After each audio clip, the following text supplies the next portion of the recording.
익히 설명한 대로 경매 공부를 하고 투자를 하는 사람들이 무수히 많은데도 부자의 길을 가고 있는 사람은 극히 드문 것은 경매의 실체를 잘못 이해하고 공부법도 잘 모른 채로 덤벼들기 때문에 그렇습니다. 아마도 대한민국에서 처음으로 이 부자마인드라는 표현을 제가 사용하고 있을 겁니다. 부자마인드란 말을 많이 사용하면 할수록 참으로 잘 만들었다는 생각이 듭니다. 사람이 의사표현을 할 때는 언어라는 도구를 사용합니다. 그런데 사실을 제대로 전달하는데 상당히 표현의 제한을 받습니다. 앞서 누누이 설명한 대로 경매로 성공하기 위해서는 권리 분석 공부 이외에 그 무엇인가가 필요합니다. 베팅하는 센스니 담대한 배짱이니 어떤 표현을 쓰더라도 그 의미 전달이 명쾌하지 않을 뿐 더러 포커 게임할 때의 배짱과 포커페이스를 유지하는 능력을 어떤 방식으로 키울 수 있는지를 말로 전달하기가 너무 어렵습니다. 머니게임인 경매에서 돈을 버는 감각, 돈이 되는 부동산을 집어내는 감각, 매 순간 돈이 되는 방향으로 행동을 결정하는 감각을 누가 어떤 방식으로 전해줄 수 있을까요? 저도 경매를 교육하고 있습니다만 저의 양심상 절대로 빈껍데기 지식만을 전수할 수는 없었습니다. 무슨 공인중개사 학원이나 고시 학원을 운영하는 것도 아닌데 암기식 공부나 시키고 돈을 받는다는 것은 양심의 문제로 저에겐 다가옵니다. 그래서 어떻게 하면 경매를 통해서 부자의 꿈을 이룰 수 있도록 만들 수 있을까? 무엇을 더 교육시켜야 할까?를 고심하게 되었습니다. 제가 경매 투자를 통해서 자산을 증식시켜 나가는 방식과 그렇지 못한 수많은 경매 투자자들을 비교 분석해 본 결과 중대한 차이를 발견했는데 바로 그것은 경매의 실체를 제대로 보지 못한 데서 비롯한 마인드의 절대적 부족이었습니다.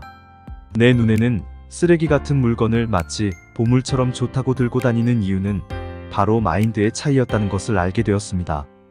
돈을 버는 마인드 즉 부자 마인드를 갖추지 않고서는 고수익이 나는 물건을 보고도 아무런 생각도 없이 지나치게 된다는 사실, 심지어는 적극적으로 권장을 해주어도 어떤 이유를 달아서든 피하는 현상은 결국 그 사람의 인생관적 가치관이 문제란 것을 알게 되었습니다.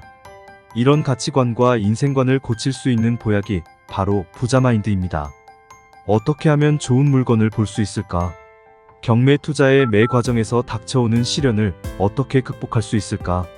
명도는 어떻게 하면 즐겁게 할 수 있을까? 자금 운용은 어떻게 하면 좀 더 효율적일 수 있을까? 판매는 어떻게 해야 할까? 수리는 어떤 수리업자를 만나서 어떻게 할까? 셀 수 없는 판단의 기로에서 돈이 되는 방향으로 결정을 내리기 위해서 필요한 철학을 이름하여 부자마인드라고 하자. 그래서 부자마인드라는 표현이 탄생하게 된 겁니다. 14세기 중세에 흑사병이 유행해서 중세 인구의 3분의 1이 줄었다고 합니다. 당시의 시각으로는 원인을 알 수 없었기 때문에 신의 저주니 마녀들의 소행이니 해서 수많은 사람들을 화형시켜 죽이기도 했습니다. 오늘날은 초등학생도 세균 감염이 원인이므로 살균, 소독하면 된다는 것을 알고 있습니다. 세균은 눈에 보이지 않지만 현미경을 사용하면 볼 수 있습니다. 눈에 보이지 않는다고 해서 존재하지 않는 것은 아니지요? 외계의 행성을 한번 볼까요? 멀리 있는 것은 우리의 눈으로는 보이지 않지만 망원경을 사용하면 멀리 있는 사물은 물론 우주에 있는 행성들까지도 볼 수 있습니다. 전국에 경매 법원은 많습니다. 매달 진행되는 매물도 엄청나게 많습니다. 우리의 자본은 한정되어 있는데 물건은 많으니 어떤 물건을 매입할까? 고민도 덩달아 많습니다. 이왕이면 더 많이 벌 수 있는 물건이면 좋겠지요. 이런 우량 매물을 어떻게 하면 내 눈에 보이게 할 수 있을까요? 매일 안구 훈련을 할까요? 아니면 물건을 검색하기 전에 목욕재개를 하고 기도를 열심히 할까요? 여러분은 어떻게 하십니까? 앞서의 예를 잘 이해했다면 해답을 알 수 있을 겁니다. 수많은 물건들 중 수익이 많이 남을 수 있는 물건을 선별하는 방법은 바로 부자마인드로 무장을 하면 됩니다. 마치 현미경과 망원경처럼 부자마인드를 공부하면 저절로 좋은 물건들이 보일 겁니다.